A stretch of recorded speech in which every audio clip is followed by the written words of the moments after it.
Selamat datang di channel Trading for Better Life. Selain video ini, kami juga akan mengupload satu video lagi pada jam 8 malam nanti yang akan membahas saham Antam dan TIS yang mulai naik hari Jumat kemarin.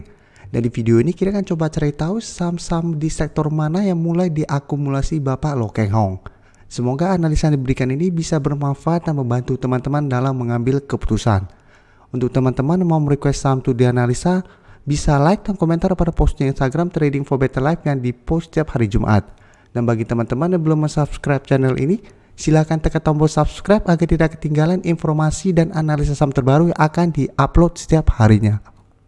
Di video ini saya akan mulai dengan men-sharing artikel berita yang membahas tentang Bapak Loh Keng Hong. Bisa kita baca beritanya. Loh Keng Hong belanja saham di dua sektor dan meraih capital gain miliaran. Bisa kita baca lebih lanjut. Di informasi ini jika kita baca, Loh Keng Hong status sebagai pemegang saham dengan kepemilikan di atas 5% untuk 4 emiten, yaitu PTRO, BMTR, CFIN, dan GJTL. Dan untuk tahun 2022 ini, jumlah sahamnya cenderung tidak bergerak. Berbeda dengan awal 2021 saat Bapak Loh Keng Hong cukup aktif menambah kepemilikan di salah satu portfolionya. Jadi selama tahun 2022 ini, keempat sahamnya di atas 5% hampir tidak bertambah jumlah kepemilikannya. Tapi ternyata bukannya tidak berbelanja saham, Pak Loh Keng Hong ternyata memiliki strategi lain. Akumulasi tidak dilakukan terhadap saham-saham yang sudah menjadi portfolio dengan kepemilikan di atas 5%. Saya sedang membeli saham lain, ujarnya kepada bisnis Rabu 16 Februari 2022. Bapak Loh Keng Hong tidak membeberkan secara terperinci saham apa yang telah diborongnya, tetapi pihaknya memberikan semacam kode sektor emitennya. Saya menambah kepemilikan saham di tambang batubara dan perkebunan kelapa sawit. Jadi saat ini ternyata Bapak Loh Keng Hong membeli saham-saham di sektor batubara dan kelapa sawit. Dan belakang ini Bapak Loh Keng Hong juga sempat mengakui bahwa dirinya juga berinvestasi di banyak emiten lain dengan porsi kepemilikan di bawah 5%, salah satunya saham Pegas. Jadi apabila sahamnya pemilikan sudah di atas 5%, saat ini Bapak Loh Keng Hong tidak fokus ke saham yang sudah di atas 5% yang dia punya. Dan Bapak Loh Keng Hong sudah mulai akumulasi saham-saham lain yang menurut dia berprospek di tahun 2022, yaitu di sektor batubara dan kelapa sawit. Jadi memang saat ini jika kita baca berita lebih lanjut, tren positif pergerakan PTRO membawa berkah tersendiri Bapak Loh Keng Hong. Karena memang saat ini kita tahu PTRO harganya terus bergerak naik. Mungkin PTRO memberikan keuntungan yang sangat besar untuk Bapak Loh Keng Hong saat ini. Tapi sekarang kita coba lihat chart untuk saham-saham di sektor batubara dan kelapa sawit. Memang kita saat ini tidak tahu saham apa yang Bapak Loh Keng Hong beli di kedua sektor ini, tapi bisa kita lihat hampir semua saham di kedua sektor itu trennya saat ini masih bergerak uptrend. Dan kedua sektor ini memang dalam 1-2 minggu terakhir ini terus saya analisa karena memang trennya saat ini masih bergerak sangat bagus. Bisa kita lihat untuk pertama Adro dalam 2 minggu sampai 3 minggu terakhir ini trennya memang mulai sideways atau mulai melemah setelah gagal break dari harga 2.400, tapi bisa kita lihat Adro saat ini masih kuat berada di atas garis EMA 50 yang saat ini berada di sekitar harga 2.150. Dan bisa kita lihat hari Jumat kemarin pun Adro masih naik 0,9% ke harga 2.240 dan saat ini masih berada di atas support di 2.200. Jadi secara tren jangka menengah sebenarnya Adro trennya juga masih bergerak tren. Jadi untuk teman-teman yang saat ini belum membeli saham Adro, bisa tunggu di sekitar daerah support untuk entry-nya. Bisa kita lihat support di EMA 50 di sekitar harga 2160, sempat disentuh Adro di sekitar tanggal 11 Februari kemarin. Jadi apabila kita tunggu di garis EMA 50 dan dia berhasil rebound, kita entry pun menurut saya masih ada potensi. Dengan target take profit jangka pendek apabila teman-teman memang swing trade, bisa kita lihat resistance saat ini di sekitar harga 2.300. Jadi selama beberapa minggu terakhir ini Adro hanya bergerak di range harga ini 2.200 sampai 2.300. Jadi jika tujuan teman-teman hanya trading dan swing trade, bisa maksimalkan untuk trading pada saat Adro swing trade seperti ini. Atau memang mau hold selama dia masih bertahan di atas garis EMA 50 pun menurut saya saat ini masih oke.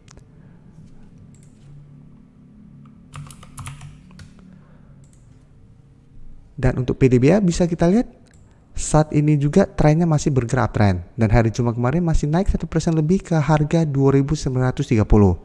Jadi saat ini berusaha untuk break dari resisten 2.900. Bisa kita lihat ini belum terkonfirmasi break. Apabila berhasil break, maka target berikutnya itu di harga 3.000. Jadi PTBA juga saat ini masih sangat layak untuk di hold karena trennya masih sangat uptrend. Apabila teman-teman saat ini baru mau entry, sebenarnya memang sudah sangat beresiko apabila entry di harga setinggi ini. Tapi paling amannya adalah tunggu kembali di sekitar harga 2.900. Jadi tunggu PTBA turun kembali mengetes harga 2.900. Apabila masih bisa bertahan, baru teman-teman entry untuk lebih amannya. Jadi PTBA juga menurut saya masih bisa dibeli untuk investasi karena dividennya juga lumayan besar.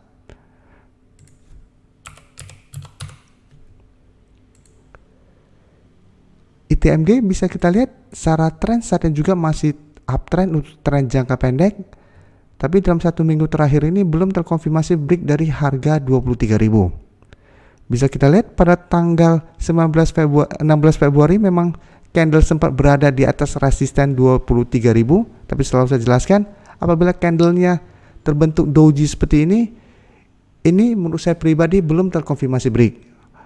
Karena ini tidak meyakinkan, bisa saja false breakout, dan ternyata keesokan harinya kembali turun di bawah harga 23.000. Jadi tidak terkonfirmasi break. Jadi harus hati-hati, walaupun candle sudah berada di atas resisten tapi candlenya tidak solid atau malah doji seperti ini, hati-hati ini false breakout. Jadi ITMG juga masih bisa dipantau. Apabila teman-teman sudah punya saham ini masih bisa di hold juga, karena bisa kita lihat garis EMA50 saat ini masih kuat menahan penurunan dari saham ITMG. Untuk garis EMA50 di sekitar harga 21.400, dan untuk support terdekat saat ini di sekitar harga 22.000. Jadi resisten saat ini di 23.000, support di 22.000.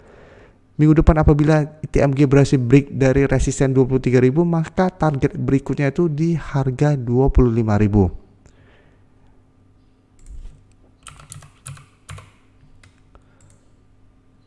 Untuk Indi bisa kita lihat saat ini mulai bergerak sideways setelah gagal naik melewati harga 22.000. Jadi belum sempat naik menuju harga 23.000 atau target dari analisa saya.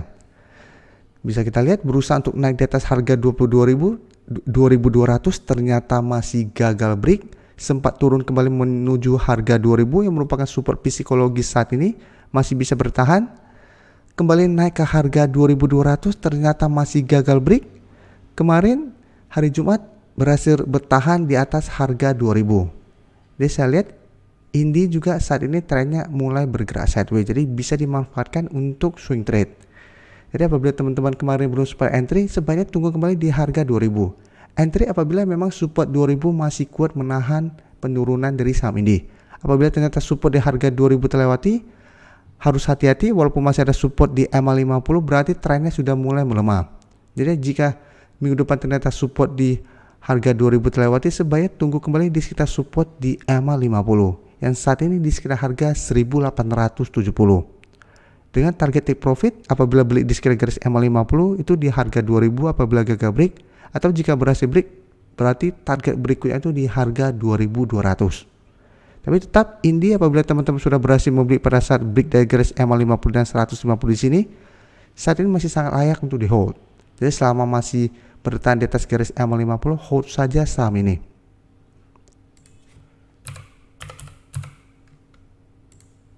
Untuk DOIT juga bisa kita lihat 1 minggu terakhir ini kenaikannya sangat tinggi. Sebelumnya trennya bergerak downtrend, dan setelah itu bisa kita lihat berhasil langsung naik di atas garis EMA50 dan 150.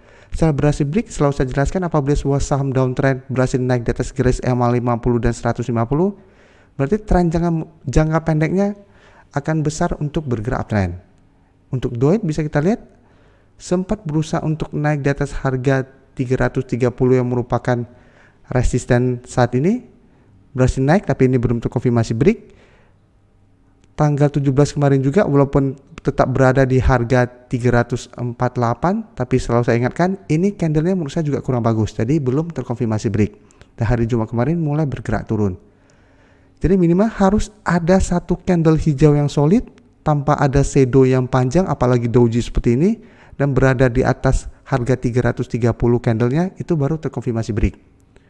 Jadi ini menurut saya pribadi ini masih berupa resisten. Jadi bisa saja ini false breakout dan masih ada potensi untuk bergerak turun.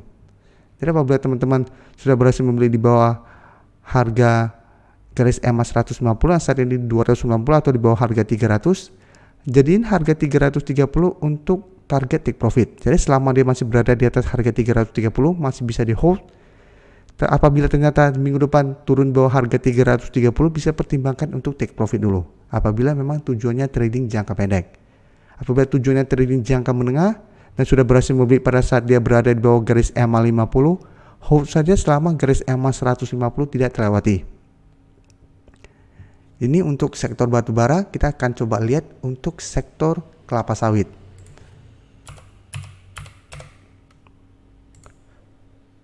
Bisa kita LSIP secara tren juga masih uptrend. Sebelumnya berusaha untuk naik di atas resisten 1400 dan data gagal break, sempat turun sebentar atau terkena profit taking sementara, tapi bisa kita lihat hari Jumat kemarin masih naik 2% lebih ke harga 1395 atau mencoba untuk break resisten 1400 kembali. Tapi ingat, ini tetap belum terkonfirmasi break. Tapi secara tren LSIP saat ini masih bagus. Dan untuk garis MACD pun saat ini juga masih bergerak naik. Jadi teman-teman bisa jadiin harga 1400 untuk take profit apabila gagal break, serta tunggu kembali di support untuk entry-nya, atau memang hold saja terus saham ini selama masih bertahan di atas garis EMA 150. Bisa kita lihat saat ini garis EMA 150 di sekitar harga 1245.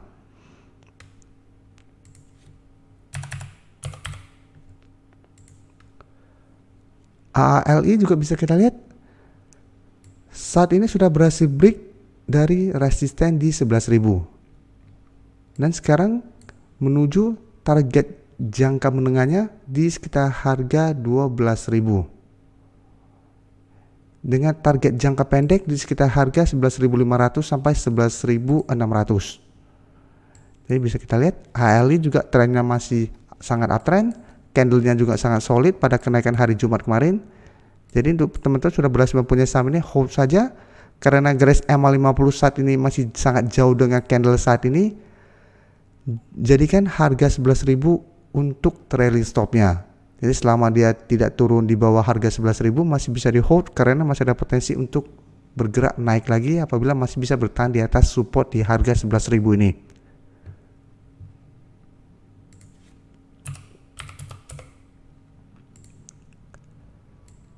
Dan untuk SIM bisa kita lihat saat ini juga trennya masih uptrend, belum terkonfirmasi garis uptrendnya patah walaupun sempat turun 2 hari.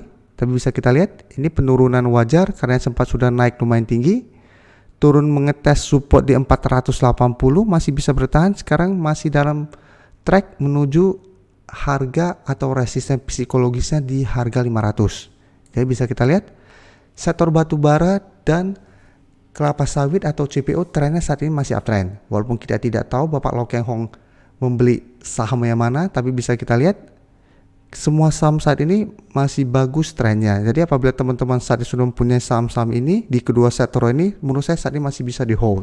Jadi selama garis uptrendnya belum patah atau fokus teman-teman tuh di garis EMA-nya, selama belum turun di bawah garis EMA, saham-saham tersebut masih bisa di hold. Sekarang saya akan bahas sedikit untuk Pegas. Sudah beberapa kali juga saya bahas. Bisa kita lihat kemarin sempat turun tanggal 18, tapi tanggal 17 sempat turun, tapi tanggal 18 kembali bangkit. Bisa kita lihat dia masih naik menuju resisten atau target analisa di harga 1.500. Jadi hari Jumat kemarin Pegas masih naik 1% lebih ke harga 1.460. Sempat naik ke harga 1.480 tapi belum sempat menyentuh harga 1.500. Jadi ini target take profit di 1.500 apabila memang gagal break. Tapi semua balik lagi ke trading plan teman-teman. Teman-teman mau take profit di target harga berapa? Mau hold selama masih bertahan di support apa?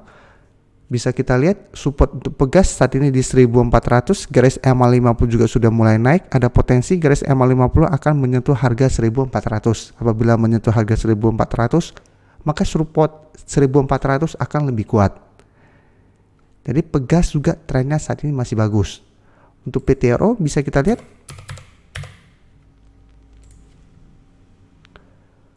Dua hari terakhir memang trennya mulai bergerak turun setelah gagal break dari harga 2.800.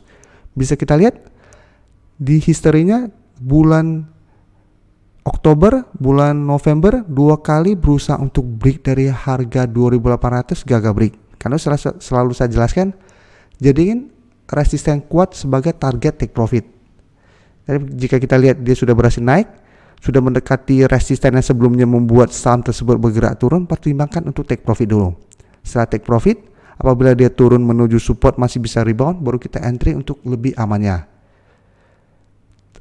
Ada bertanya, apabila ternyata gagal break kita take profit, ternyata dia turun bentar dan rebound dan break the resisten, kita masih bisa buy on breakout. Paling tidak kita sudah mendapatkan profit atau mengamankan profit yang kita punya. Daripada contohnya kita beli pada saat dia breakout dari resisten 2600 di sini. Pada saat dia gagal break dari 2800 kita tidak take profit karena berharap dia masih bisa naik. Dia turun kembali ke harga 2600 kita masih hold. Dia berhasil rebound kembali kita tidak take profit. Pada saat turun kita juga tidak cut loss yang berharap akan rebound kembali, ternyata malah turun terus. Kita mungkin pada saat ini sudah frustasi karena sudah beberapa bulan kita hold saham tersebut. Padahal kita ada dua kesempatan untuk take profit pada saat dia gagal break dari resistennya. Tapi semua balik lagi ke trading plan teman-teman. Analisa kita mungkin berbeda, indikator yang kita pakai mungkin berbeda. Tapi kita harus tahu trading plan yang mau kita pakai. Kita harus tahu kapan kita take profit, berapa lama kita hold, kapan kita bisa hold, kapan kita harus cut loss, kapan kita harus take profit.